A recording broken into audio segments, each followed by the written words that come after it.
Hi, Gus. Thank you so much for coming on to Everyday Endorphins. It is so wonderful to have you here and to get to talk to you live because I just look at you on my phone. So, this is a whole new experience for me to have a real life in real time conversation. Well, thank you. That's very sweet, and I'm happy to be on the pod. Thanks for having me.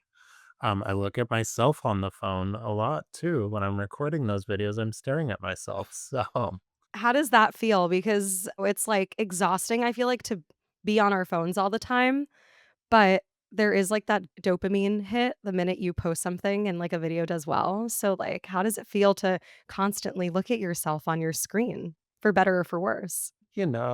like everything, there's peaks and valleys. The peaks of it are like obviously the low-hanging fruit of an endorphin rush of the internet and the way that that app is particularly designed to like make you feel like you're like snorting drugs basically when you get a video that does well.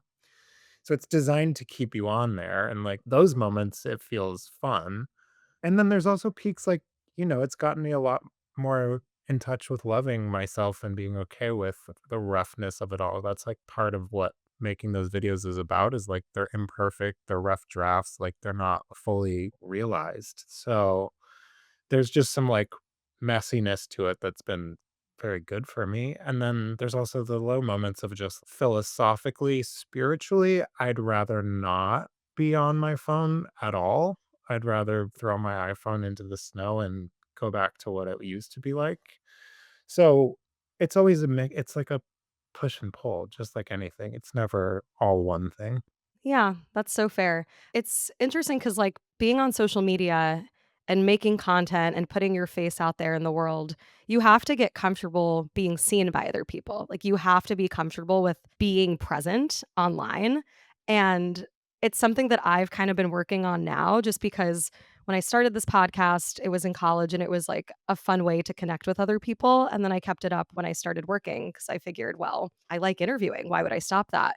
But now I've tried to lean more into TikTok and other forms of social media. Like, I've had to get more comfortable with putting my face out there. Before, I don't know, about a little over a year ago, I went through this, like, rebrand of the show, and prior to the rebrand, I didn't even have my face on the podcast cover, and I was advised to put my face on it, and I was so anti that. I was like, "No, the show's about other people, it's about the guest, like, it's not about me." That was the first step into becoming more comfortable with being seen in a way. So it's an interesting thing to balance too, because we know that, like, being on our phones and social media makes us depressed and, like, doesn't feel good. It's not good for our mental health. But at the same time, like, it can feel really good when you lean into being seen in that way.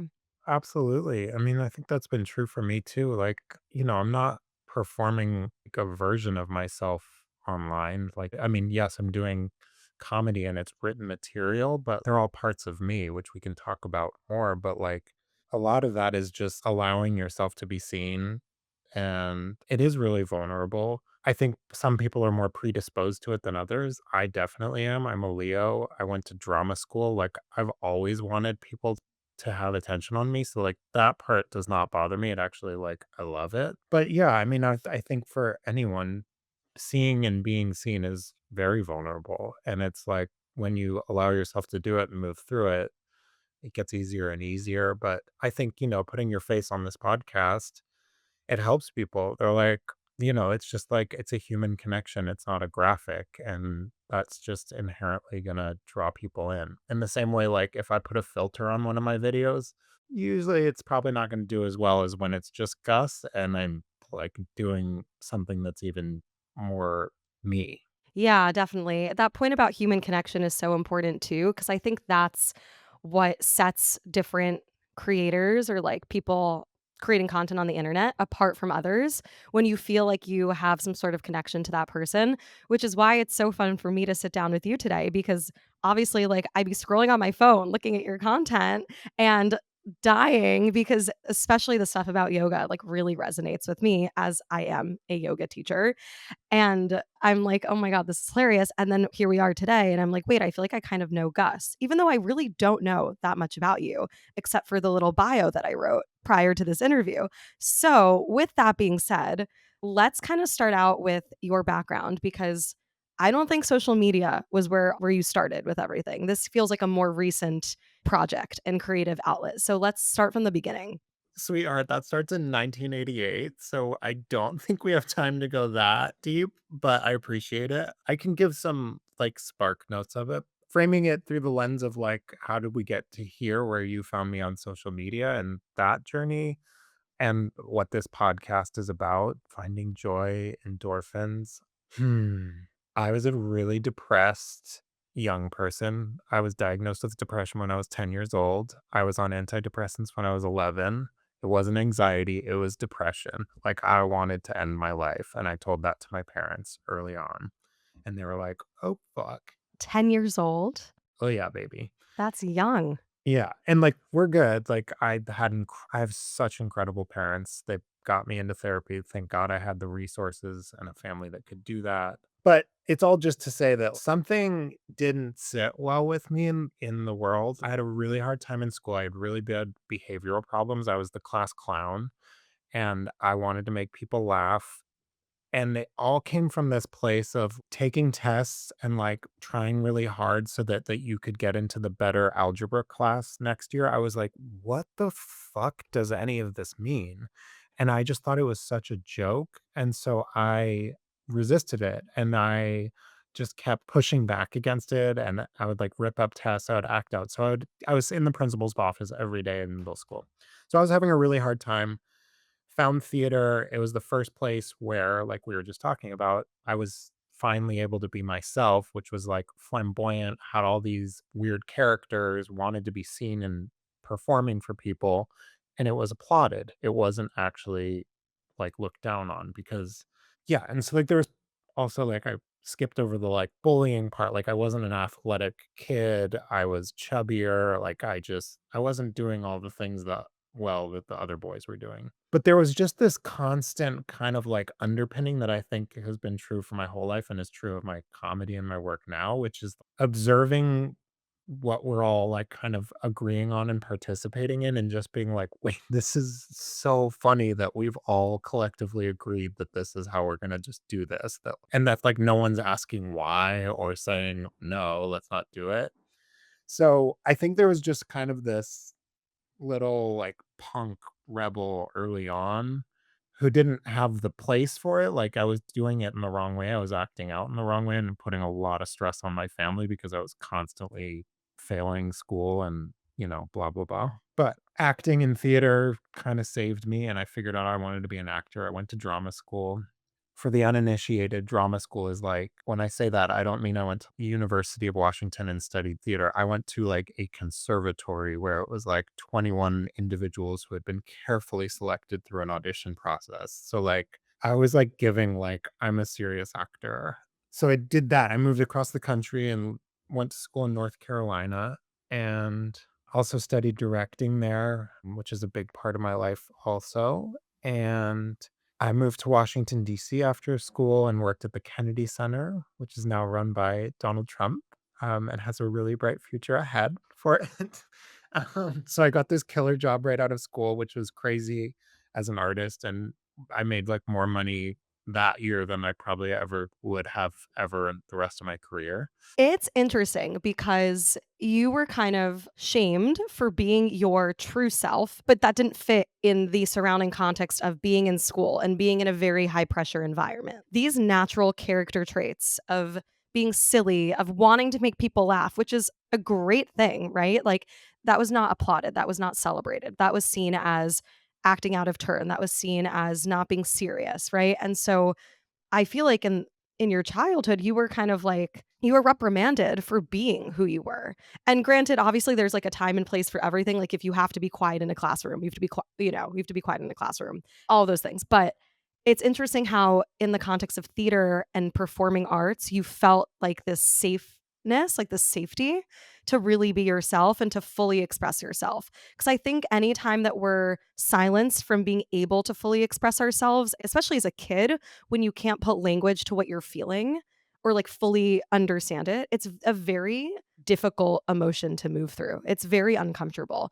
So I'm happy that you found performing arts and theater to be kind of like that safe outlet for you to really flourish and thrive. And I think the beautiful thing about it is you mentioning that you went straight into this like very competitive theater school and program when you graduated from high school. And the irony is like so many people that are living this very linear path and they get the best grades and blah blah blah and go to the most prestigious colleges have no idea what they want to do. First to study in school, second when they graduate. We're constantly lost. Like we don't know what to do. I'm sure a lot of people are probably envious that you kind of knew what you wanted to do. At a young age, you knew what you wanted to pursue and what your path was going to be. Yeah. Yeah, and I mean, I have so many thoughts on drama school. Like, I don't think that that's necessarily actually the best path ultimately for most young people, like to be that specialized that young. Like, I think there is a lot to be said for living and exploring and experiencing life. And like, you can be an actor in so many different ways. Like, you do not need to go to those schools. But yeah, it was relieving to me, definitely, to feel like I was like, okay, I know why I'm supposed to be on the planet now. Cause I truly wanted to be off the planet. I had no reason to be on. I was like, this is stupid. I don't like this. I just hated being a kid too. I kept telling my parents, I was like, I just want to be an adult. And they were like, you're should enjoy this now. And I was like, no, like, trust me. And as soon as I became an adult, I was like, this is so much better. I like this so much more.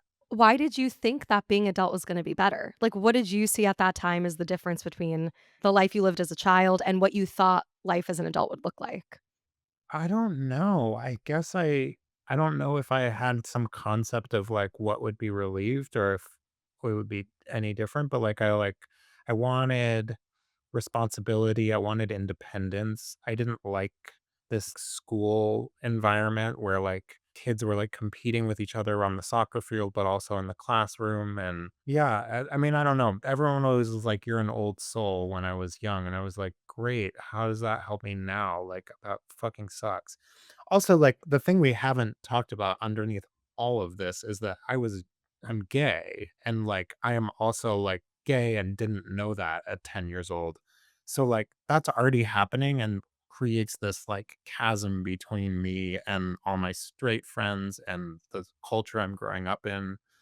And I didn't realize I was gay until I was in high school. Like, I didn't understand the language for it until then. So that was also a huge part of all this is like why I wanted to die is because like I knew something was different. Like I was way more sensitive and like crying and loved my mom way more than everyone else. And so like that's a big part of this too. But I think what you're talking about is so true, which is like I was reprimanded, which creates shame about who I actually am because my natural instinct to make people laugh and to be a clown, which was meaning to me, like to always put myself at the lowest. I hated if I saw you crying, it broke my heart and I just wanted you to not feel that pain. So I didn't want anyone else to feel less than me. So I would always put myself worse. So I would purposely fail tests or purposely fail on the soccer field and look like a clown so that no one else had to feel bad. And I wasn't aware I was doing that at the time, but now with the training I've had and the technique that I have, I'm like, "Oh, I was clowning early on." I was always putting myself at the lowest, which was protective also because it's vulnerable to actually try and be seen trying. So, like, this is not like some, like, amazing thing I was, like, clearly protecting myself from having to be exposed as bad, potentially. But that does create a lot of shame because you're like, I have all this stuff I want to say, and when I express it, I'm told it's wrong. So then, like, where does that go? And the same with sexuality. Like, I'm having these feelings about guys, but I'm being told that I should be dating women or something. And so shame is just, something that is always there. And now I have none of, or at least I know how to sit with it because I've had years and years of therapy and plenty of adult relationships now. It's interesting too because at that time as a child, this very natural part of you, which also is an amazing thing to be such an empath, to be able to have the awareness and like ability to feel someone else's energy and kind of absorb that is that's like a sign of emotional intelligence in a way, right? And so as a kid, like it's kind of heartbreaking to hear that you felt the need to put yourself down to in a way protect yourself but also shield others. I do want to get back to the question that I asked you around why you felt like you wanted to be an adult. And the reason I asked that is because I also felt that as a kid. And, like, I've also been told I'm an old soul. So I, like, totally get what you're saying, like, how is this helping me now? Like, I'm 10 and this is, like, not helping me. But I also felt that way, and for me, and I don't know if you can resonate, but I now when I reflect on that, like, I think the reason that I wanted to grow up was because I felt like, well, in 10, 15 years, my life will be together. That'll be it. Like, I remember, I don't know, 8 years old, I would daydream about, well, what is my life gonna look like when I'm 16? Like, what am I gonna be like? And then at 16, I was like, well, what am I gonna be like at 25? And I'm 25 now, and actually, yeah, like, I'm young, right? You're no, I figured you were way younger than me, but you're very young, yes. Hence the old soul though, but now, like, sometimes I'll be like, "Okay, like, what's my life gonna look like when I'm 40?" But honestly, like, I hope it looks the same right now with the husband and kids and, like, more money. Like, truthfully, that's what I'm hopeful for, and I think it's a sign of growth when you actually don't look towards the future and think, "Well, what's my life gonna look like then?" Because from what I've experienced, like, in recent times, just thinking about the way that time passes and being more in the present and just thinking about how this relates to joy. I'm really a firm believer that happiness isn't about thinking, okay, well, when this happens, then I become happy, or like when I achieve this, then I will feel that way. It's really about like learning to be in every single present moment and fully experience that because time inevitably is going to pass. So, boom, one day I will be 40. And hopefully I enjoy the 15 years between then and now. So, I think when I was younger, I was very happy, I wasn't unhappy, but there was this longing for, like, rushing along in my life, and I don't know why, honestly. Well, and I think that's a really common attribute for so many people is future tripping and, well, if only I had this, then I can feel content. And I don't think the internet's helping any of us with any of that because it's constantly like piping in dopamine rushes and all that stuff isn't good for that. But like that's what yoga is all about. That's why we're all drawn to it is like sitting in the pose, even though it's painful right now, can you also find how it feels good or you can smile while it's happening? And like, is that also a possibility? And I think it's that, and that's all part of the Buddhist tradition too, which is like, there's beauty happening right now, blossoming in front of you. You just have to allow yourself to see it. And I think, yeah, I really relate to what you're saying about, I just need to get out of this scenario. And when I'm 16, then things will relax. And I probably had a fair amount of that, but I think that's a dangerous recipe for just, yeah, like you said, the whole life passing you by because you're constantly like, well, when I'm 60 or when I'm this, then I'll start to enjoy all this. And I think for old souls like us, what old soul really means is like we're on the like path, like we're thinking way too deeply to just participate in the like, yeah, this is great. Like, let's just like go to a college and like it's not enough. Like I was like, hold the fuck up. Like, what are we all doing here? Why are we on the planet? How does this all work? And as a result, now I don't suffer from depression. And a lot of it is to do with discovering yoga, discovering spirituality, discovering whole numbers of things of to like connect with myself in the present. And like, I'm not perfect at it. Of course, I still like future trip and everything, but those things are like critical because that's all we've got. I couldn't agree more, and I love that yoga is something that brought you to these realizations, like, that's part of what sparked your brain to this, like, when? How did this all happen for you? Here's the secret that you and I haven't talked about, and I'm sharing with you because you love the yoga videos. The reason, and this is true of all of my comedy work, what's really important to me is that every video that I make is some part of me, like I said. Like there is like kernel of truth. The way develop work is I find behaviors, experiences, things I've done, and I locate them and then I put them out there. And then I say, like, this is my impression of a person who does. So then it becomes universal. But the core nugget of every single one of those videos is something I have actively like done, said, felt, experienced. So why everyone's like flipping out about the yoga, they're like, these are actually like pretty good cues. And like, I'm like, I would take this class. I'm like, yeah, because like I did teacher training. No, you did not. Yes, I was Okay, I'm this is the secret. yeah.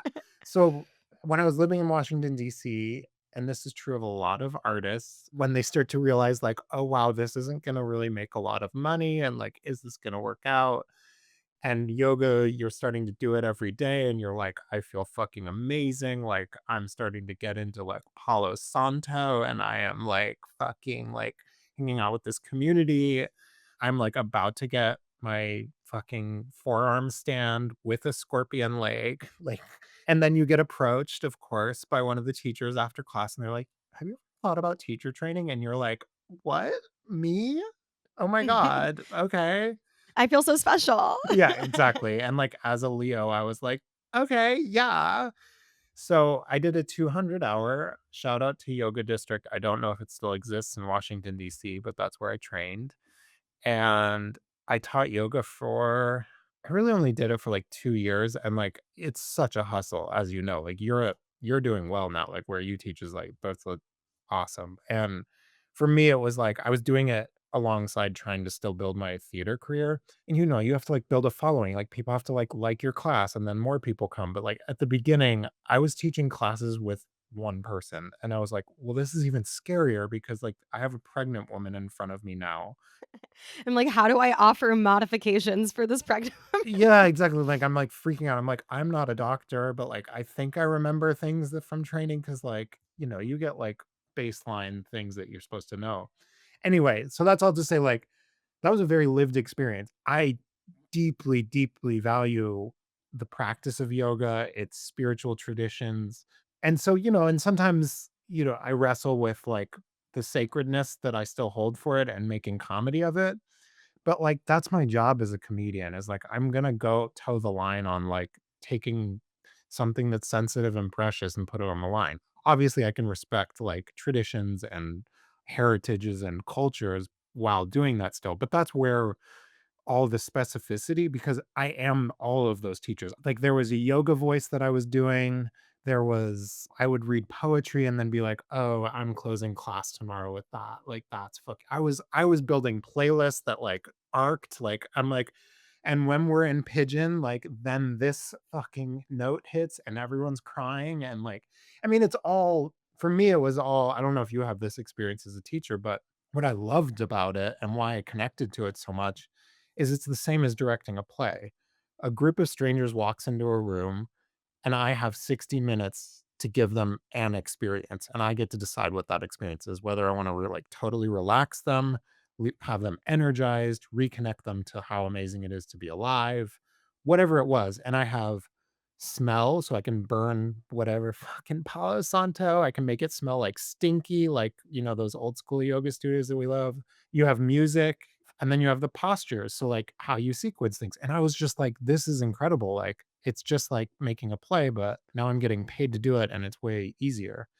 I never had a room full of 60 people, my classes were like 2 to 5 people, but anyway, I really connected to that, so that's where a lot of that comedy comes from because I was just at once the most life-changing thing and, like, helped me so much through depression and got me into exercise and, like, endorphins.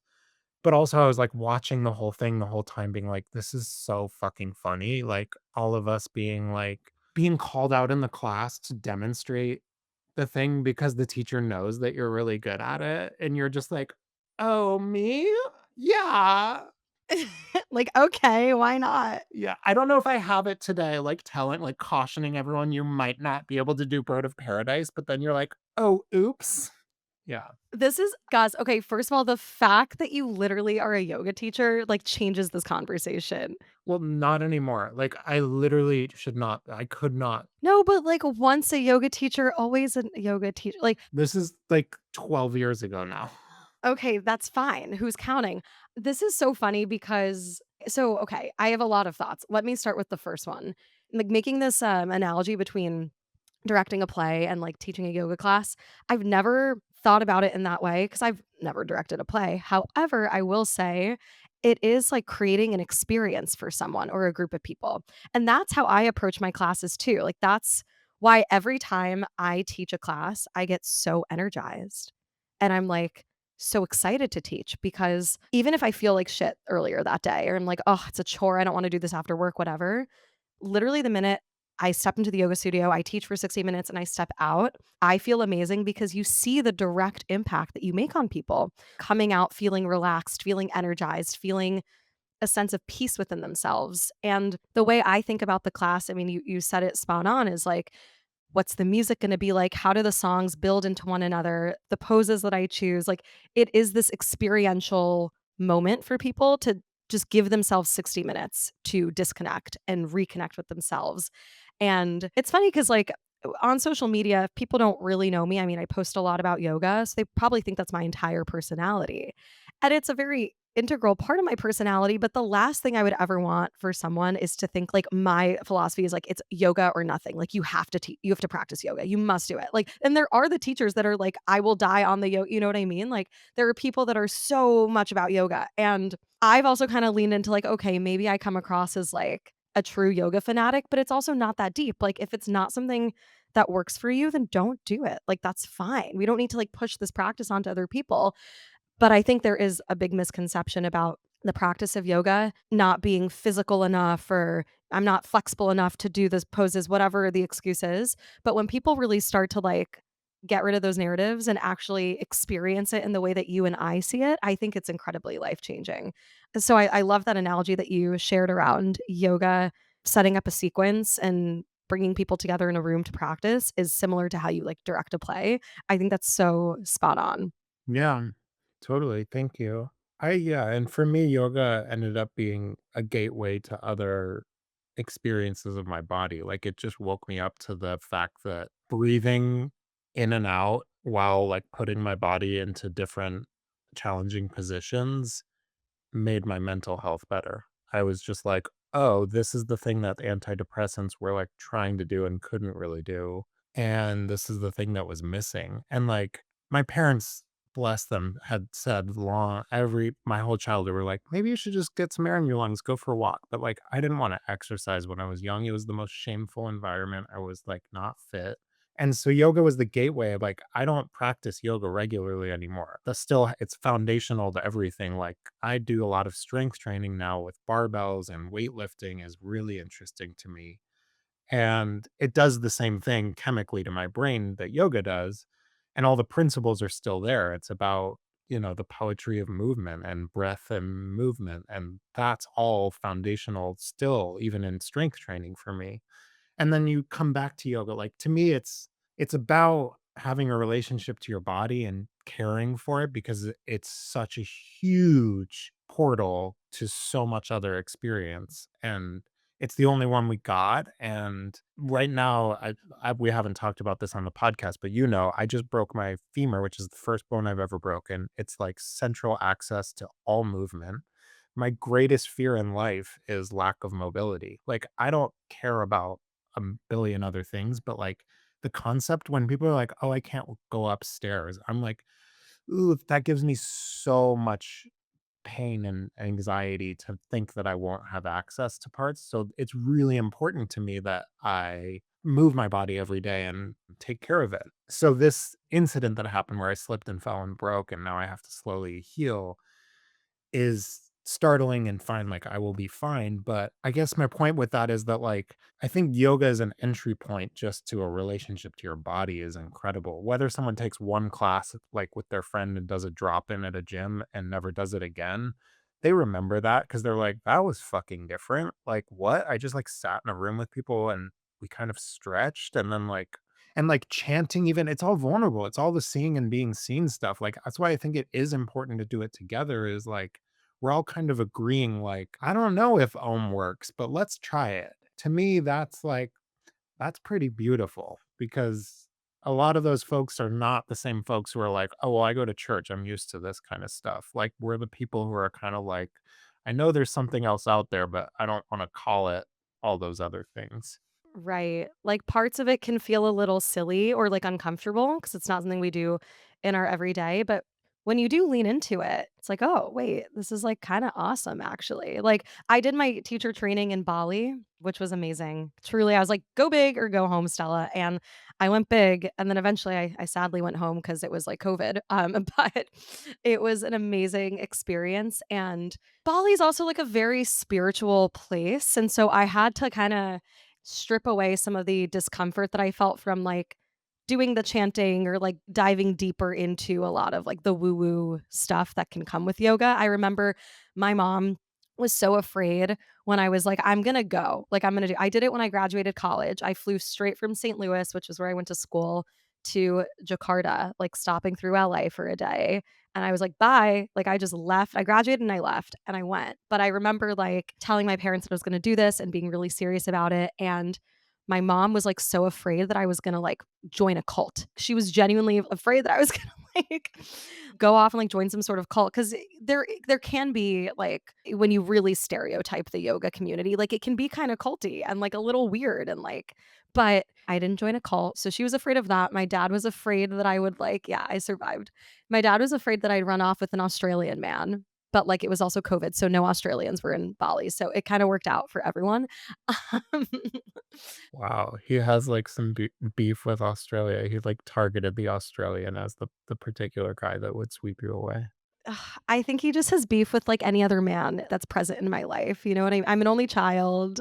I think he's just, like, afraid of, like, sending me off one day, honestly. Not to stereotype, but are you Greek based on this last name? Am I Greek? I mean, yeah, I know. It's like a Greek father is a very specific thing. Like the Mediterranean father and his daughter, I mean, you're his fucking angel. So like 100%. It's very different. so I'm with your papa, I get it. Yeah, no, I mean, my parents are great. They're wonderful. Luckily, like, we're like a you know, a unit, but they also drive me insane, which I don't know. But maybe that's a conversation for another time. The point I guess that I was trying to make though is that yoga, there can be elements that are ridiculous for sure, and I felt that way too, but when you kinda just, like, lean into it, you may be surprised by how enjoyable it can be and really, like, how powerful it can be to immerse yourself in that kind of environment.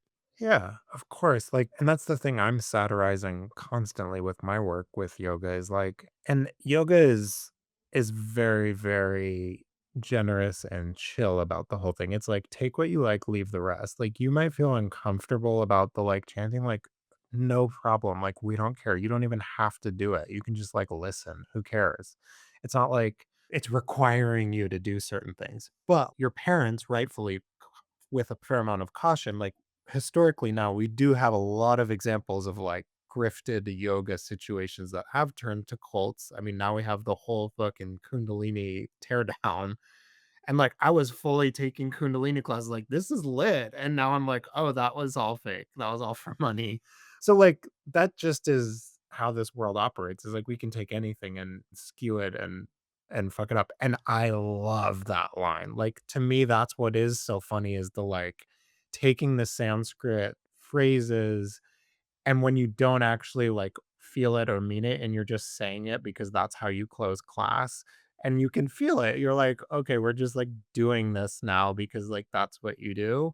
That's funny to me and very human because we're like, we're not really putting ourselves into it. But I think you will get back as much as you put in. And so if you let yourself believe that you're floating above and golden light is pouring into you as your hips unwind in Warrior One, like, yeah, that shit is happening, babe. That's how the mind works and that's how the body works. If you decide this is all stupid, then yes, that's the experience you will have. So, like, I think yoga is beautiful and it's why the Buddhist tradition and why it's lasted as long as it has, too because the shit works. Whether or not people wanna be like, this is too woo-woo." It's like, "Great, you don't have to be here." Yeah, yeah, you can leave, yeah. Yeah, there's a reason it sticks around and some of those other fitness trends just die out because they don't work, actually. So, The power of visualization too, like, I mean, it's exactly what you said, your mind will dictate your lived experience. So if you think this is a positive experience for you, it's going to feel that way. But if you decide this isn't, then it won't be. There's a lot to be said around really the power of like visualization and the way in which you interpret situations as well.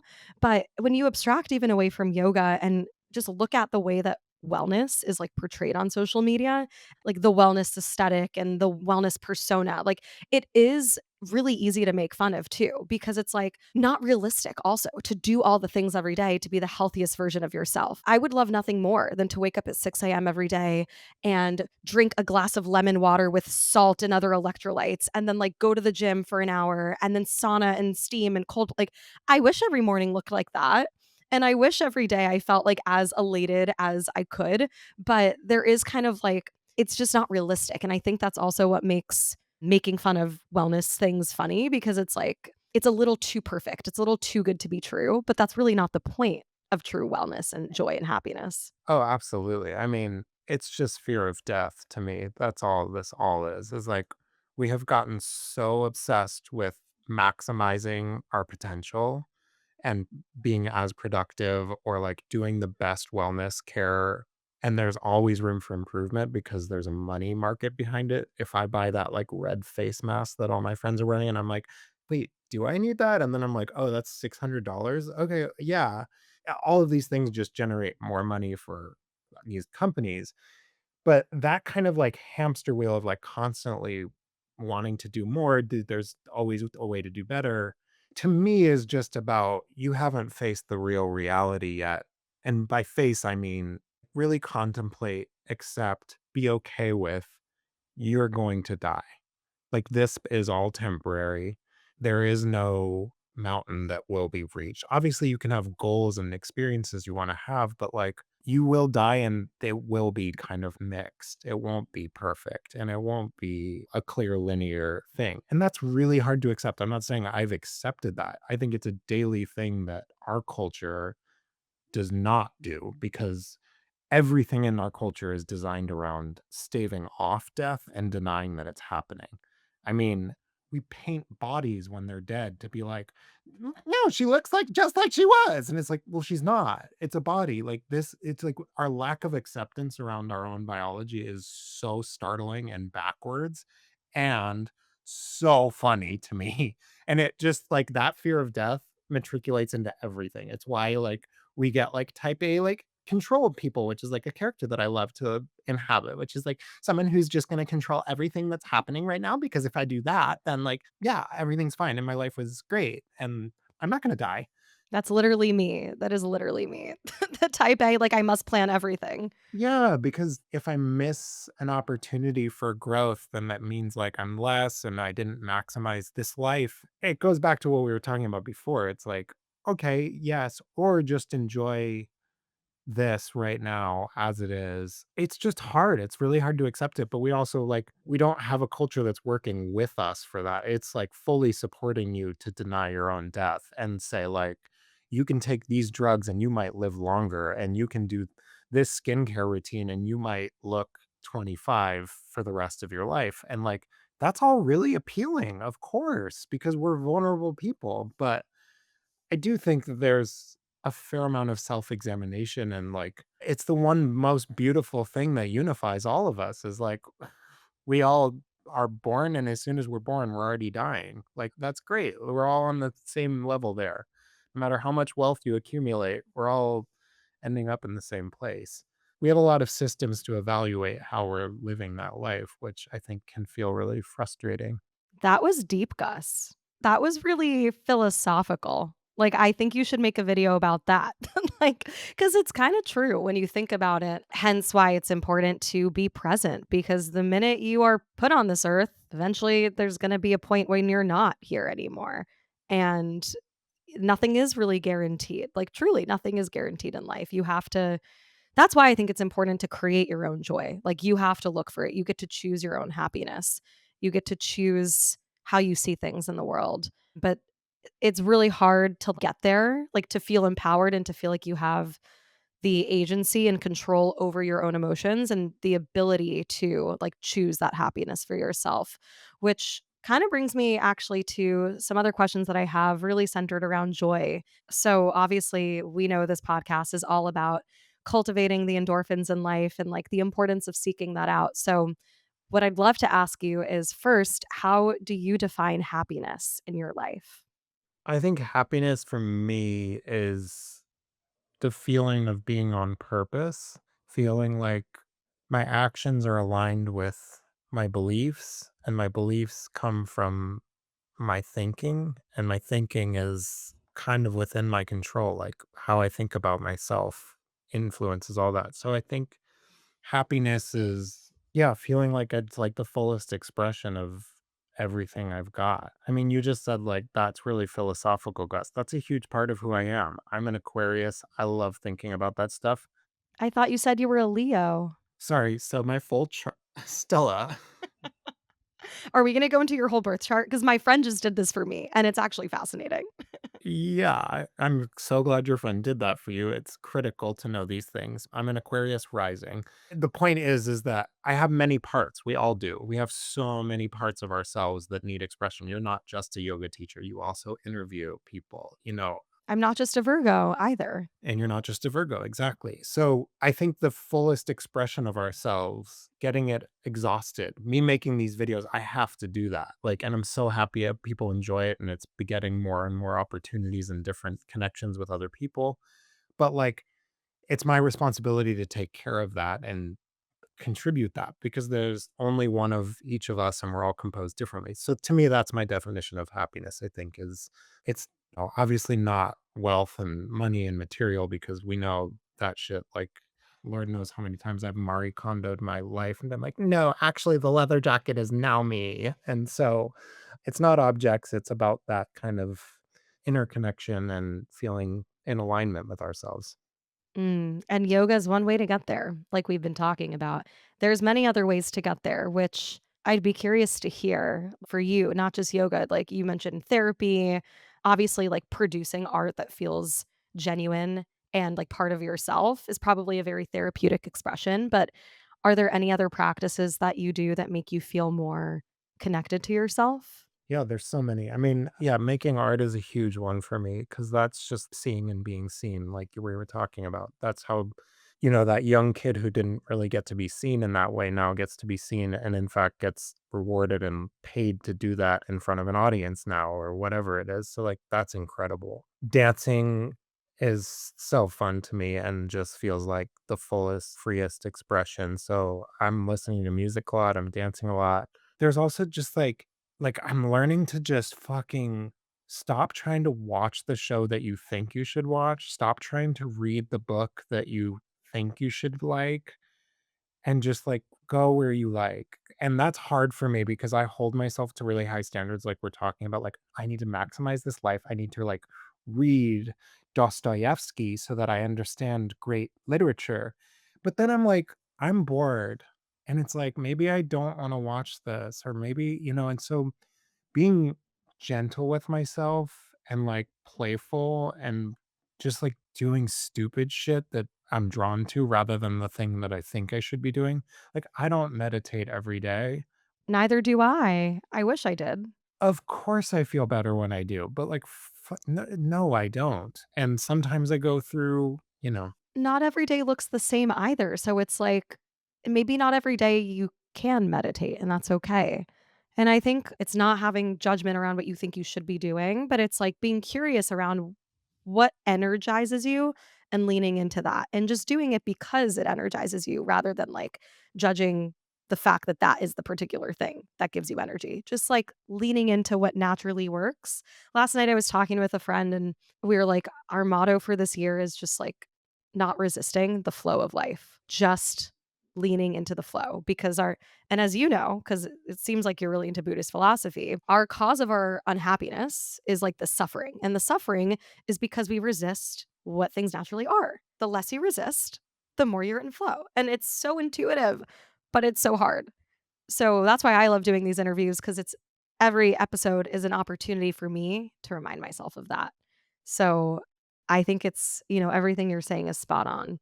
There's language from recovery programs that's like, every day you wake up unmedicated, and you have to kind of, start again, and I think that's a very Buddhist thing too. It's not like, "Oh, because I meditated or I know," or Gus and I talked about this, "I'm good now." We have to be reminded over and over. When we remind ourselves, we have, a little bit more space when life happens and we're, trying to resist to be like, "Oh, wait, is this me resisting?" It is. I don't know. I'm 30. 36, almost gonna be 37, and I hope I'm still learning these shits when I'm 70. So, yeah, that's a really great way to exist is just, like, be in the flow with it, and I feel like this is like a really good segue into my last question for you, which is something that I ask every guest on the podcast, all about finding the endorphins in life. And so, to that, I will end with my final question. What is something that brings you a bit of endorphins, Gus? I think right now unlocking new material that I write for mostly for the internet on video, for anything that I'm working on, that moment of like really locating what the truth is in me and how to express it, like how it's gonna be written in the video, I'm like, ah, and that gives me an endorphin rush because it feels like it's like waiting for a poop or something, and then it comes. You're like, yes, that's it. Oh my God. And then I make it, and, like, sometimes it does well and sometimes it doesn't, like, that's not up to me, but knowing that I made and realized the thing that I wanted to say about yoga or whatever it might be, right now, that's my endorphin. Oh, I love it. Oh, that's such a good way to describe like the feeling of being able to translate what's in your brain into like a different medium. It's very satisfying when you feel like you did it in the way that you wanted to do it. So I love that. And I loved this conversation. Truly, this was something that energized me this morning. I didn't even know that you were a yoga teacher. So, like, I'm glad you saved it for the actual podcast recording. So, thanks for the surprise. This was fantastic. Where can my listeners follow you? Like, where can they just follow along your stuff? They can follow me on Instagram and on TikTok. It's my name, which is trickier to spell because it's an Irish name, but Gus.Hegerty. If you start typing it, it should pop up, and I'm sure you'll like link it or whatever. You can see it on the screen. But follow me on there. That is where I will post anything that's happening live will also be on there. So that's just like the go-to channel that makes it easy. Amazing. Well, yes, everything will be hyperlinked. I cannot wait to release this. And this was my everyday endorphins for today. So thank you for creating such a wonderful space. And hopefully, we get to do another conversation very soon. You're so welcome, and thank you for the conversation. It was really fun to talk to you, and this was great. You asked great questions, and hopefully, I'll see you on the mat.